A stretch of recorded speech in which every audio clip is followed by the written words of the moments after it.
But now on Radio 3, it's time for Robert Sandel and Mark Russell to introduce more of music's farthest reaches in Mixing It.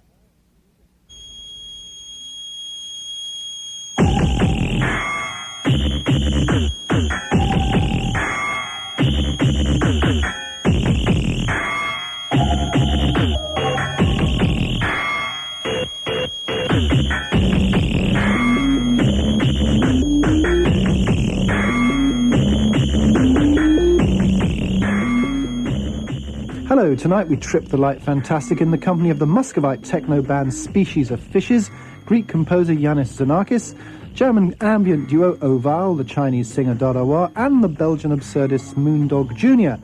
Plus, representing the UK, we're joined in person in the studio by the man whose music we just played a snip of. That was the Aphex twin, or as we're allowed to call him, Richard James. Richard, thanks very much for coming in. You've seen what we're going to be playing in the programme later on. What do you think of our choices this week? Do you recognise anything or see anything you like? Yeah, there's a few sort of familiar names kind of thing. I don't know any of the track names, but I recognise a few of the people. Well, we're looking forward to hearing what you think of them during the programme.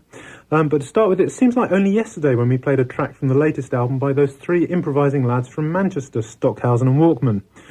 Almost unbelievably, here's another CD, and they promise yet another one for January. But this one's called Stop. It was recorded live on tour this year, and they're keen to point out it's all improvised. This track's called Iceworm Cocktail, which the Stocks, or is it the Walkmans, describe as extra subtle.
No, not at all.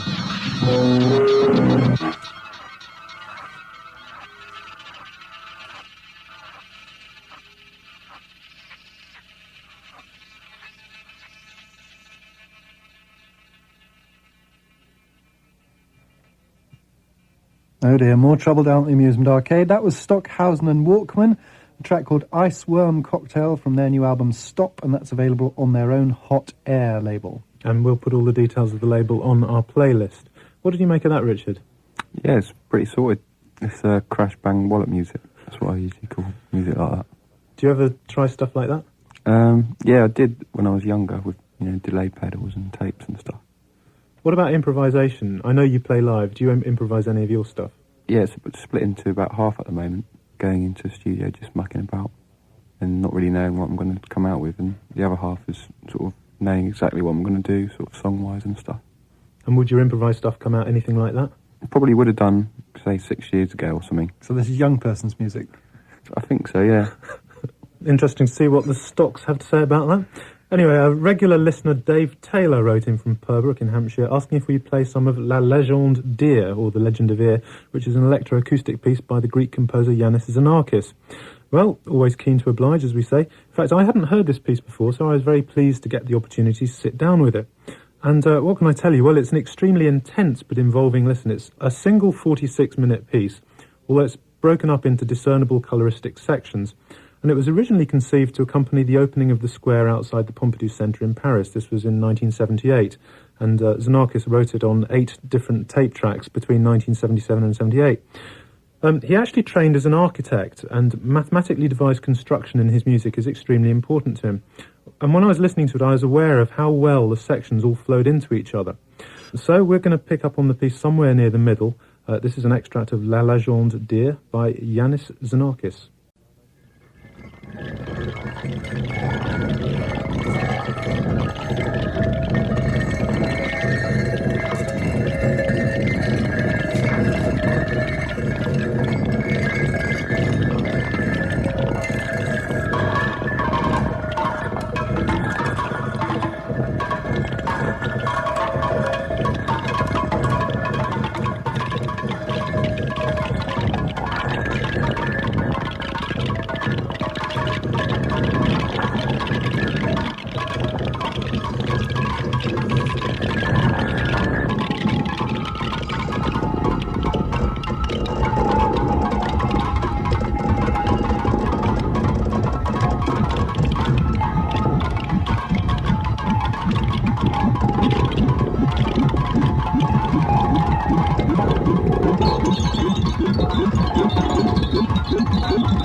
short extract of Legend of Ear, a 46-minute electroacoustic piece by Iannis Xenakis, a Greek composer. And if you want to get that, it's on the Disc Montaigne label. Richard James, or Aphex Twin as you're better known, quite a lot has been made recently of your sort of interest in the modern classical world.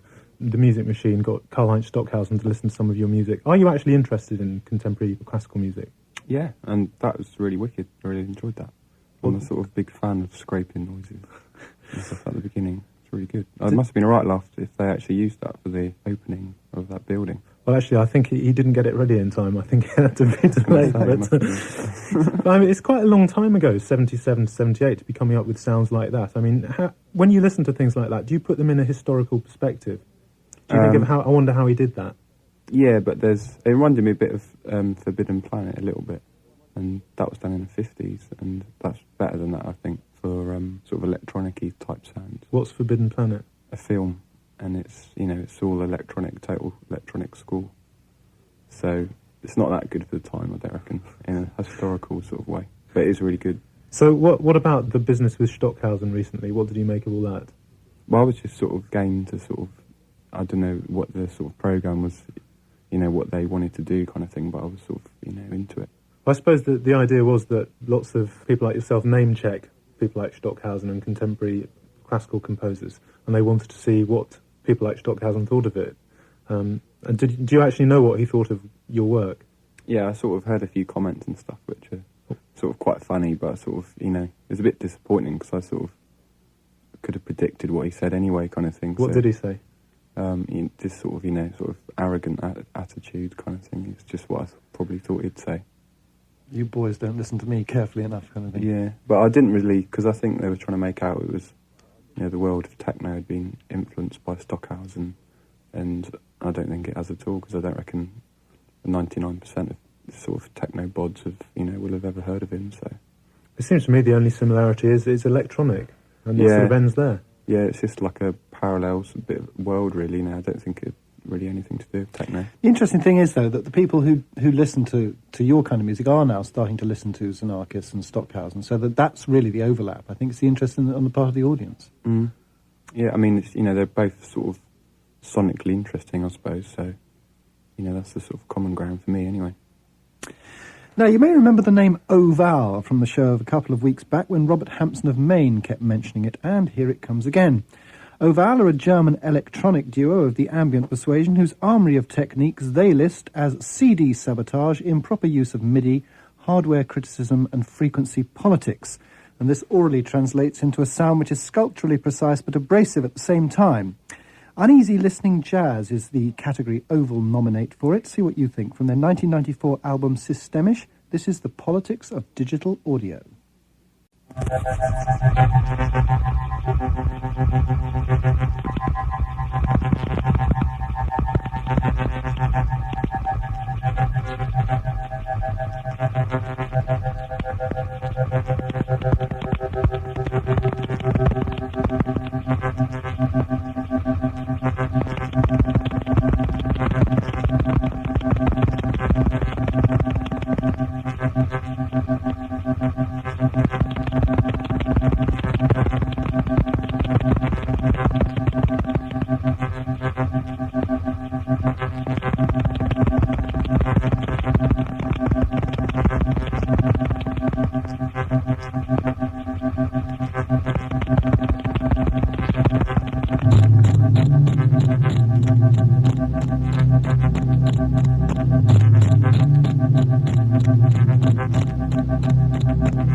Oval and the Politics of Digital Audio from their album Systemisch, which is available on the Mille Plateau label.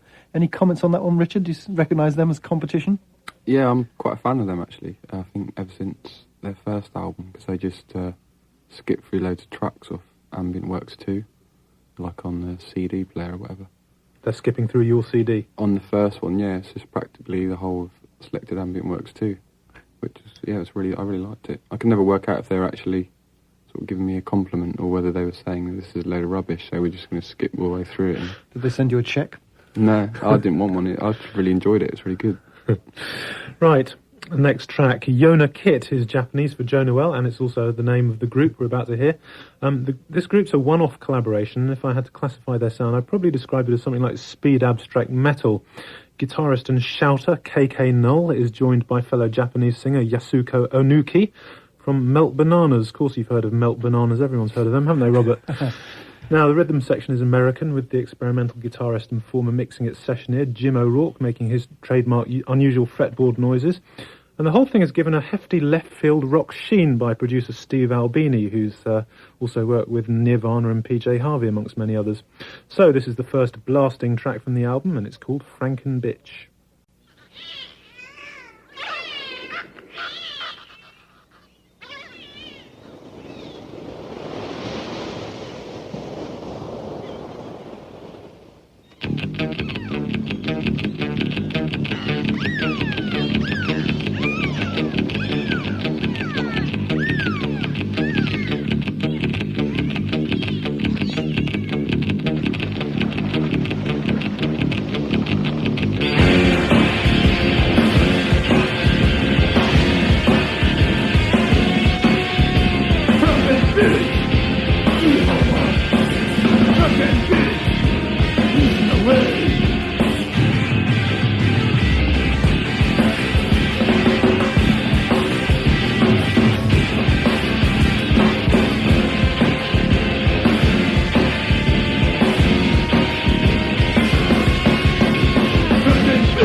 Yona-Kit with a track called Franken-Bitch from the album Yona-Kit LP, and that's on the Skin Graft Records label. Now we're back over to Richard James, our guest on today's programme. Richard, we seem to be playing your music almost every week sometimes here on Mixing It, and the thing that I was most struck by is your extraordinary prolificness. I mean, you seem to be working all the time, is that right? Yeah, every day. And how many, do you finish a track every single day then? I used to, but now I've taken more time with tracks these days, so it usually takes 2 or 3 days currently, I think. And have you always got a project in mind? Are you writing for an album, or are they just things that you really want to get out of your system? No, I just write music and sort of experiment sort of all the time, and then think about making albums and singles later to earn my living. Have you got your own studio? Yeah. And actually, I've read quite a bit about you making your own instruments. Is that true? Yeah, and I keep all that in my parents' house in Wales. So how often do you record with the instruments that you've made yourself? What I tend to do is sort of go and take samples and record lots of little bits that'll last me for the sort of next sort of 4 months kind of thing, and then come to London and use it all. So why did you just decide in the first place to build your own equipment? What was wrong with the stuff you bought in shops? I didn't have any money to start off with. That was why I started to make it, basically. Did you also feel that the sounds that shop-bought equipment made weren't so interesting? Yeah, well, that sort of came later, really, because once I'd had the money to buy shop equipment kind of thing, I'd already learned how to build instruments, so it was kind of used it to my advantage. So do you not use any conventional equipment at all in your studio when you're making records? Yeah, I use things like computers and, for sequencing and things like that. But you don't use any conventional synthesizers? Yeah, I do, yeah. The secret's out. Where did you actually start from in terms of the style of music that you wanted to make? I mean, you've been associated a lot recently with this catch-all term ambient, but where did you start off from? Just from a sort of sonic sort of experimentation sort of point of view. I was just really interested in sort of piecing sounds together and making little rhythms and things like that. I think that's the sort of first angle that sort of got me interested in it. And was this based on anything you'd heard by other groups? No. I just always liked creating stuff, just making stupid tracks on tapes kind of thing when I was little, and just used to enjoy it. Were you surprised by how much your music and your sound has taken off? I mean, you remixed one of your tracks with Philip Glass recently. I mean, that must be something of an accolade for you. Yeah, sort of 50% of me sort of surprised, and the other 50% think it's normal kind of thing. How did it work, the thing you did with Philip Glass? Just got in touch with him and thought, see if he was into orchestrating one of my tracks. And he sort of sent back a demo, which I thought was rubbish. And, I said I didn't like it and stuff, and he seemed to be quite offended and sort of went away and did something else, and then I thought that was really good, and I sort of ended up going over there and finishing it off with him.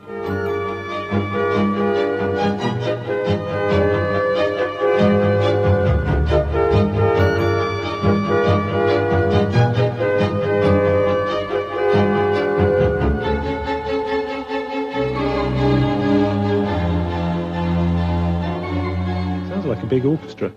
Yeah, it's a 40-piece, I think. I just ended up telling them how I wanted them to play things and stuff. Because presumably most of the time, if not all the time in the past, you've been working on your own, so this was the first time you actually had to go out there and... Yeah, usually I just, if I want to change something, I'll just twiddle a knob or press a button, so it's quite weird, to have to talk to people.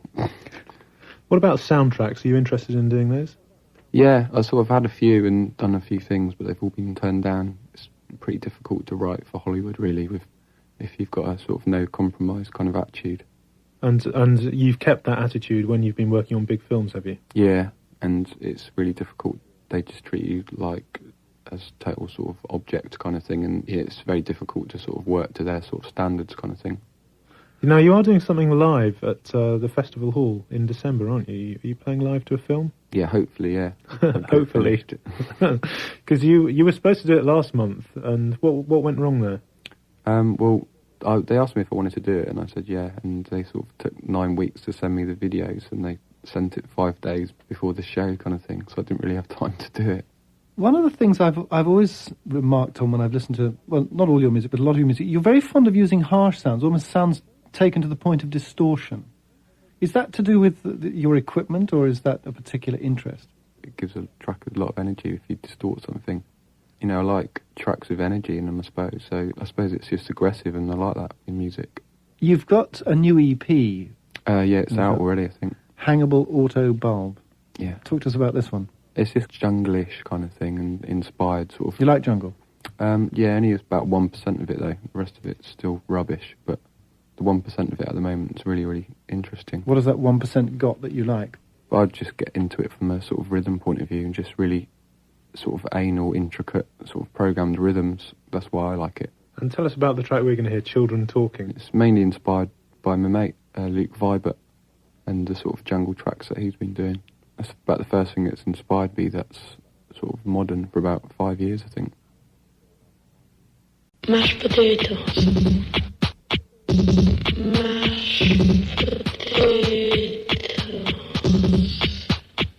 Mashed potatoes? Why do you hate mashed potatoes?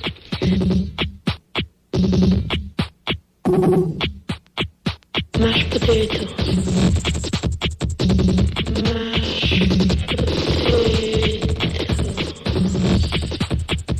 Mashed potatoes? Why do you hate mashed potatoes?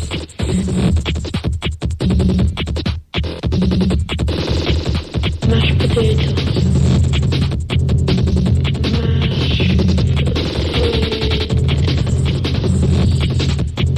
Mashed potatoes? Why do you hate mashed potatoes?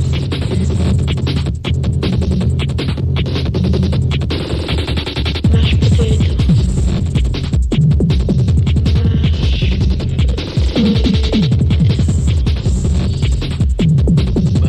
potatoes? Why do you hate mashed potatoes?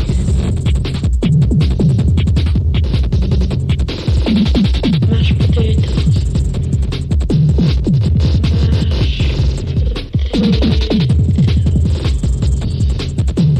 Mashed potatoes? Why do you hate mashed potatoes?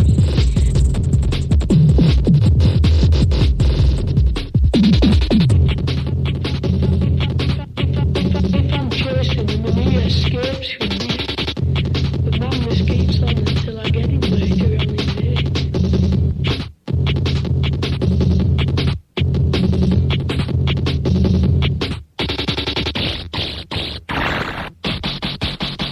Mashed potatoes. Mashed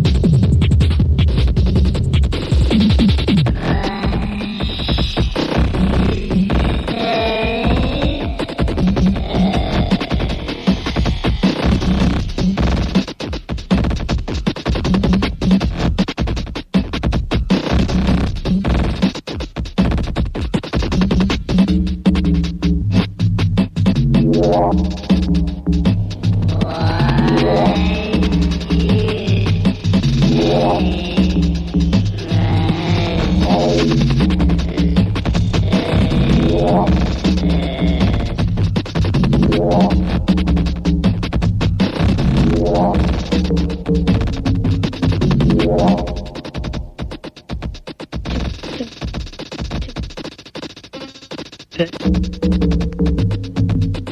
Why do you hate mashed potatoes? Potatoes.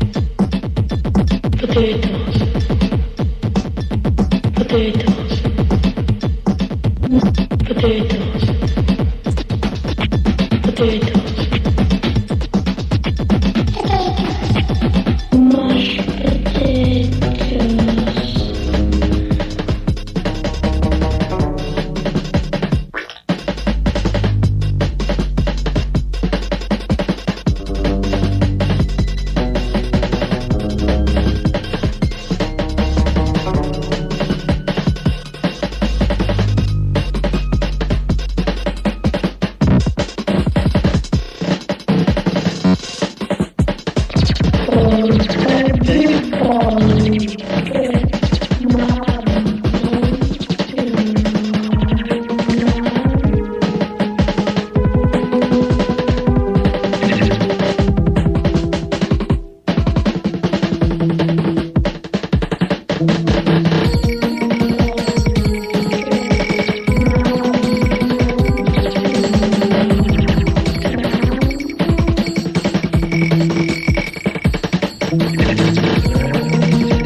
Music by our guest there, the Aphex twin, or Richard James. That was the first track from the new EP. The track's called Children Talking. And the EP on the Warp label is actually called Hangable Autobulb, and it's an anagram, we've just been told. He won't tell us what it is, but Robert's drawn the circle, and we'll try and give you the answer before the end of the programme. I don't think there's much hope of that, but anyway. Okay, new topic now. Moondog Jr., a Belgian mad jazz quintet built around the vocalist and guitarist Stef Camille Carlens, a busy fellow who also serves as bass player with the band Deus.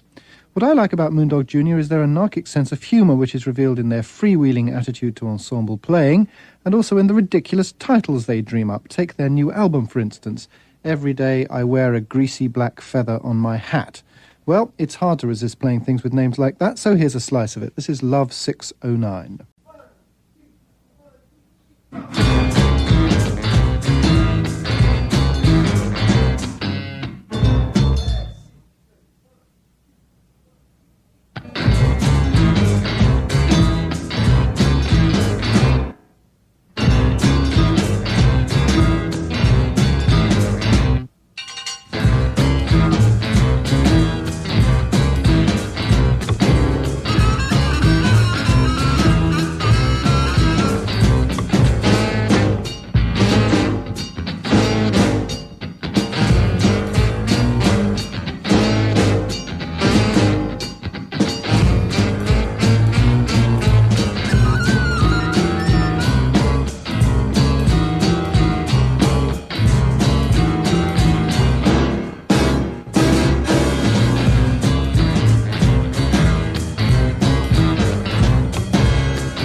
Moondog Jr., sounding very like the Lounge Lizards to me. That track was Love 609 from the album Every Day I Wear a Greasy Black Feather on My Hat on the Island label.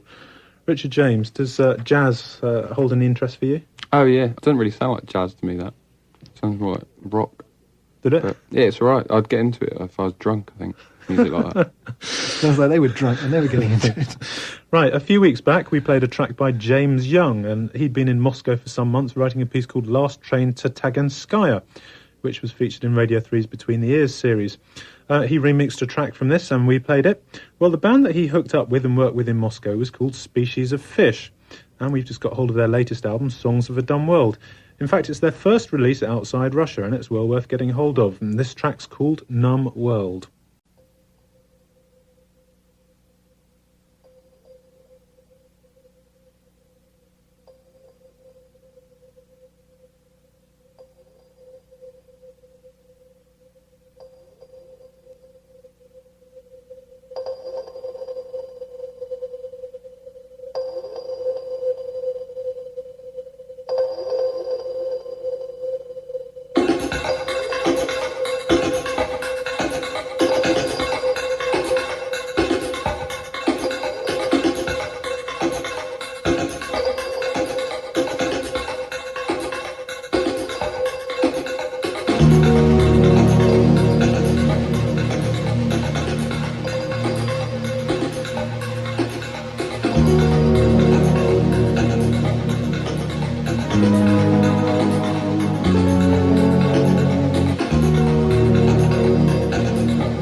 Numb World by the Moscow-based collective called Species of Fishes, and that's from their album Songs of a Dumb World, which is on a label which has the unusual name Corm Plastics Introductionary Paperbacks. Richard, do you recognise any of the sounds in that? Yeah, cheeky underground resistance, bit of acid. And what did you think of the whole thing? Yeah, it's alright actually, yeah. Anyway, well, thanks for coming in and talking to us, and just a couple of your gigs to publicise before we go. There's Disobey Club on the 16th of November where you're playing, and also making an appearance at Oval, the group we heard earlier. And on the 15th of December, the Aphex Twin, doing some live accompaniment to a film by Jean Cocteau, Blood of a Dead Poet, and that's at London's Festival Hall. So, if you want details of tonight's music, you need our playlist. Send a stamped addressed envelope to Mixing It, BBC Radio 3, Broadcasting House, London W1A1AA. Details are on CFAX, page 652, or you can email us to mixing.it@bbc.co.uk. And I'd like to say thanks very much to Richard James, the Aphex Twin, for coming in and talking to us. And here's another thing. That EP of the Aphex Twins, Hangable Auto Bulb, that we were told earlier, Richard told us was actually an anagram. Well, I've managed to decode it without his assistance, I hasten to add. And I'll give you a clue. What it actually involves is one of the names that he uses occasionally as an alias. And since I worked this out, we've worked out a competition for you. If you can also decode Hangable Auto Bulb and tell us what it actually stands for, and send it on a postcard to the usual Mixing It address marking your entry Aphex, the first 3 correct answers will win an EP. Now, before we go, we've just got time for some music by the Chinese popular vocalist Dadawa in collaboration with the Shanghai composer H.E. Shuntian. The album's called Sister Drum, and it's apparently been inspired by the folk music and Buddhist culture of Tibet, items the Chinese have taken a close interest in recent years, ever since they decided to run the country. Well, leaving aside the hazy political background, Sister Drum really is almost as spiritually uplifting as it claims to be, and the vocal arrangements, which start off sounding rather Enya-ish, end up in another world altogether. Good night. Good night.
Home Without Shadow by Dadawa, ending tonight's Mixing It. The presenters were Robert Sandel and Mark Russell, and the producer was Philip Tagney. Next week, Mark and Robert will be joined in the studio by world music specialist Philip Sweeney to survey some of the less well-known sounds of contemporary African music.